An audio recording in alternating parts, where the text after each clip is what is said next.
तो चलिए बच्चों, आज हम पढ़ते हैं क्लास 9th का chapter number 2 is matter around us pure. तो इसके फर्स्ट चैप्टर में हम मैटर के बारे में पढ़ चुके हैं, ठीक है। और कैसे मैटर की 3 स्टेट होती है उनके बारे में पढ़ चुके हैं। मैटर की 3 स्टेट होती है, सॉलिड, लिक्विड और गैस, ठीक है। हम कैसे सॉलिड को लिक्विड में, लिक्विड को सॉलिड में और गैस को सॉलिड में कन्वर्ट करेंगे, हम इनके बारे में भी उस चैप्टर में पढ़ चुके हैं। तो आप से यही रिक्वेस्ट है कि चैप्टर नंबर 2 पढ़ने से पहले आप चैप्टर नंबर 1 पढ़ें।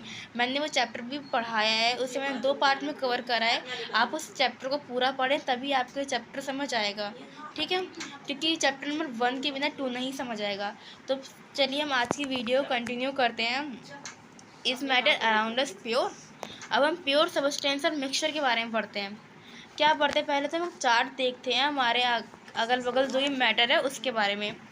हमारी जो एवरीथिंग, हमारी जो अब सब एवरीथिंग हमारी जो है, हर चीज़ जो है मैटर की बनी होती है और या फिर एनर्जी की, ठीक है। अब जो हमारा मैटर होता है वो कोई भी सबस्टेंस होता है, और सबस्टेंस हमारे 2 तरह के होती है, प्योर सबस्टेंस और मिक्सचर, ठीक है। प्योर सबस्टेंस हमारे वो होते हैं जो कि सिंगल पार्टिकल से बने हो, सिंगल सबस्टेंस से बने हो। और मिक्सचर वो होता है जो कि 2 या 2 से ज़्यादा सबस्टेंस से मिलकर बनते हैं, ठीक है। तो चलिए हम आगे पढ़ते हैं इस चैप्टर के बारे में। तो देखते हैं हम कि जो हमारा प्योर सब्सटेंस है वो भी 2 टाइप के है। एलिमेंट जो प्योर है वो भी 2 टाइप के होते हैं, हमारा एलिमेंट और कंपाउंड, ठीक है। अब हम देखते हैं प्योर सब्सटेंस और मिक्सचर के बीच के डिफरेंस को, ठीक है। तो प्योर सब्सटेंस क्या होते हैं हमारे, pure substance consist of a single type of substance. जो हमारे प्योर सब्सटेंस होते हैं वो सिंगल टाइप ऑफ सब्सटेंस से बने होते हैं, और जो हमारा मिक्सचर होता है वो more than 2 type of substance से बना है। जो प्योर सब्सटेंस है वो किसी सिंगल टाइप ऑफ सब्सटेंस से बना है, किसी एक सब्सटेंस से। लेकिन जो मिक्सचर है वो एक या एक से ज़्यादा सब्सटेंस से मिलकर बना होता है, ठीक है। दूसरा पॉइंट है इसका, pure substance can not be separated into other substance by physical method. Pure substance में सिर्फ एक ही सब्सटेंस है जिससे वो बना है, तो भी दो वो सब्सटेंस जो है एक दूसरे से सेपरेट नहीं हो सकते फिजिकल मेथड से। लेकिन जो मिक्सचर है वो बहुत सारे सब्सटेंस से मिलकर बना है, तो हम उसे फिजिकल मेथड से सेपरेट कर सकते हैं, ठीक है। अब जैसे कि फॉर एग्ज़ाम्पल खाली अगर पल्सेस हैं, दालें हैं, तो उन्हें हम दालों से अलग नहीं कर सकते, लेकिन ये प्योर सब्सटेंस का एग्ज़ाम्पल है। लेकिन वहीं दालों की जगह अगर दाल, चावल, आटा सब मिला है वो तो एक मिक्सचर है, तो हम उन्हें अलग कर सकते हैं फिज़िकल मेथड से, ठीक है। अब हम थर्ड पॉइंट देखते हैं इसका, pure substance has its own definite properties. जो हमारे प्योर सब्सटेंस हैं उनकी खुद डेफिनिट प्रॉपर्टीज़ होती हैं, लेकिन जो मिक्सचर होता है वो उस कंपोनेंट की, जिस चीज़ से वो मिक्स होकर बना है उसकी उनकी तरह प्रॉपर्टी होती है, ठीक है। तो आगे हम देखते हैं एलिमेंट्स। जो हमारे एलिमेंट हैं वो एक तरह के एटम से मिलकर बने हैं, वन काइंड ऑफ एटम से मिलकर बने होते हैं। और जो कंपाउंड है वो एक से ज़्यादा एटम से मिलकर बने होते हैं। Element are made up of one kind of atom only, compound are made up of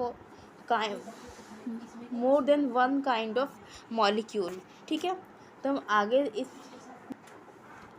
आगे देखते हैं टाइप्स ऑफ मिक्सचर। मिक्सचर को हम कैसे कैटेगराइज कर सकते हैं, ठीक है। अब हम देखते हैं इसका फर्स्ट पॉइंट बेसिस देखते हैं हम फिज़िकल स्टेट पे। अब इनके फिज़िकल स्टेट के बेसिस पे जो हमारे जो मिक्सचर है हम कैसे सेपरेट डिवाइड कर सकते हैं। तो देखते हैं हम, अगर सॉलिड इन सॉलिड है, सॉलिड और सॉलिड का मिक्सचर हमारा बनाया गया है, ठीक है। सॉलिड और सॉलिड का मिक्सचर बनाया गया है तो वो होगा सॉल्ट प्लस में शुगर। यहाँ पर सॉल्ट भी सॉलिड है और शुगर भी सॉलिड है। अगर सॉलिड और लिक्विड को मिलाया गया तो वो होगा हमारा सॉल्ट प्लस में वाटर। इसमें सॉल्ट हमारा सॉलिड है और वाटर लिक्विड है। अगर सॉलिड इन गैस को मिलाया गया तो वो होगा हमारा डस्ट इन एयर। डस्ट हमारा सॉलिड और एयर हमारी गैस है। अब अगर लिक्विड और सॉलिड का मिक्सचर बना तो उसका एग्जांपल होगा मरकरी और कॉपर। अगर सॉलिड और लिक्विड का एग्जांपल हुआ तो अल्कोहल एंड वाटर। अगर लिक्विड और गैस का एग्जांपल हुआ तो क्लाउड।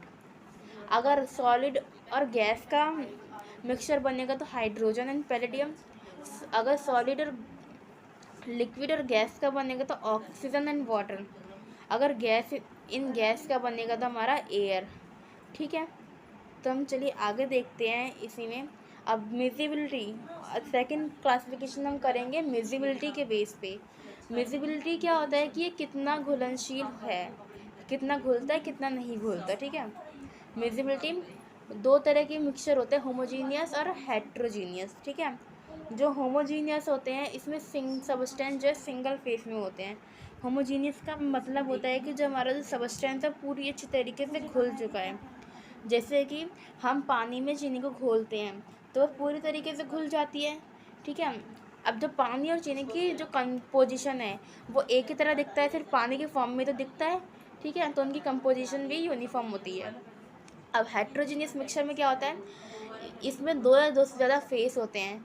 फॉर एग्ज़ाम्पल हम पानी में रेत को घोलते हैं तो दो सबस्टेंस से मिलकर बना है, और इसकी जो कंपोजिशन है वो यूनिफॉर्म नहीं है। मतलब पानी और रेत हमें अलग अलग दिखेंगे, वो डिफरेंट होंगे। ठीक है, इसका एग्जांपल है सैंड इन वाटर। ठीक है, तो चलिए हम आगे देखते हैं।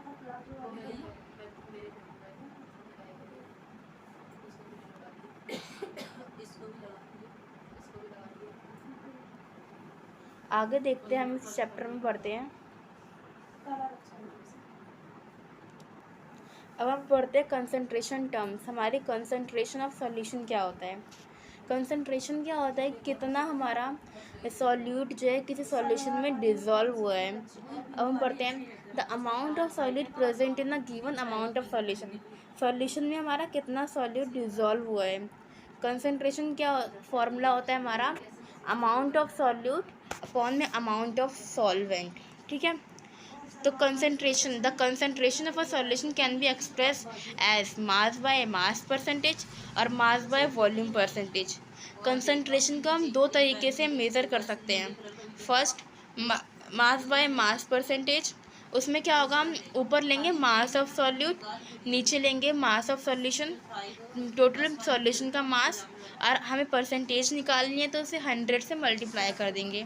ठीक है, सेम हम ये करेंगे मास बाय वॉल्यूम परसेंटेज में। ऊपर लेंगे मास ऑफ सॉल्यूट, नीचे लेंगे वॉल्यूम ऑफ सॉल्यूशन, इनटू में 100 कर देंगे, तो ये हमारी मास बाय वॉल्यूम परसेंटेज निकल जाएगी। ठीक है, तो यहीं पे हमारी, अब हम देखते हैं types of solution on the basis of size of particle. कि सॉल्यूट का जो पार्टिकल है उसका कितना साइज़ है, उसके बेसिस में हम सॉल्यूशन देखेंगे। जो सॉल्यूशन होते हैं वो हमारे 3 तरह के होते हैं, ट्रू सॉल्यूशन, कोलॉइडल सॉल्यूशन और सस्पेंशन। ठीक है, जो ट्रू सॉल्यूशन होते हैं मतलब कि वो पूरे घुल जाते हैं, पूरा सॉल्यूशन उनका अच्छे से बन जाता है। For example sugar in water, अगर हम पानी में चीनी को घोलते हैं तब वो उसका ट्रू सॉल्यूशन है। ठीक है, अगर हम कोलॉइडल में क्या होता है, अगर हम दूध को पानी में घोलते हैं तो वो अच्छे से घुल नहीं पाता, तो वो उसका कोलॉइडल सॉल्यूशन होगा। और सस्पेंशन का एग्जांपल है, अगर हम सैंड को पानी में घोलते हैं, रेत को पानी में घोलते हैं तो बिल्कुल भी नहीं घुलेगी, उसके जो कंपोजिशन है वो डिफरेंट होगी। ठीक है, डिफरेंट होंगी, तो इसे हम बोलते हैं सस्पेंशन। फर्स्ट पॉइंट हम देखते हैं ट्रू सॉल्यूशन का, ये होमोजीनियस होते हैं। होमोजीनियस मीन्स ये कम्प्लीटली डिज़ोल्व हो जाते हैं। कोलॉइडल सॉल्यूशन का देखते हैं, ये हेट्रोजीनियस होते हैं, ये कम्प्लीटली डिज़ोल्व नहीं होते। अगर हम पानी में दूध को घोलेंगे तो पानी और दूध अलग दिखेगा। ठीक है, अब सस्पेंशन का एग्जांपल था हमारा सैंड प्लस में वाटर, ये भी हेट्रोजीनियस है, एकदम डिफरेंट दिखेंगे। ठीक है, अब इसका सेकंड पॉइंट है कि size of solute particle is less than 1 nanometre और 10⁻⁹ मीटर। जो साइज़ होगा सॉलिड पार्टिकल का वो 1 नैनोमीटर और 10⁻⁹ मीटर से कम होगा। कोलॉइडल में क्या होगा, जो साइज़ होगा सॉलिड पार्टिकल का वो 1 नैनोमीटर से 1000 नैनोमीटर के बीच में होगा। सस्पेंशन में क्या होगा, जो साइज़ होगा सॉलिड पार्टिकल का वो 1000 नैनोमीटर से ज़्यादा होगा। अब हम इसका थर्ड पॉइंट देखते हैं ट्रू सॉल्यूशन का, कि जो पार्टिकल है उसे हम क्या, ये जो पार्टिकल है वो फिल्टर पेपर से पास नहीं होगा। ठीक है, पास हो जाएगा, ये यहाँ पर मिस प्रिंट है, गलत लिखा हुआ है। पार्टिकल यहाँ पर can pass through filter paper, particle जो है फिल्टर पेपर से पास हो जाएगा। कोलॉइडल में क्या होता है, कोलॉइडल में भी जो पार्टिकल है फिल्टर पेपर से पास हो जाएगा, लेकिन सस्पेंशन में रेत और पानी है तो पार्टिकल जो है फिल्टर पेपर से पास नहीं हो पाएगा, क्योंकि उसके जो छेद होते हैं बहुत ही छोटे छोटे होते हैं। ठीक है, अब हम इसके एग्जांपल देखते हैं। ट्रू सॉल्यूशन का एग्जांपल जैसे कि यहाँ पर दे रखा है कि solution of sodium chloride in water, यानी कि नमक का पानी में सॉल्यूशन या फिर चीनी का पानी में सॉल्यूशन। अब कोलॉइडल का है मिल्क और फॉग, यानी कि दूध को जब हम सॉल्यूशन बनाते हैं वाटर में और फॉग।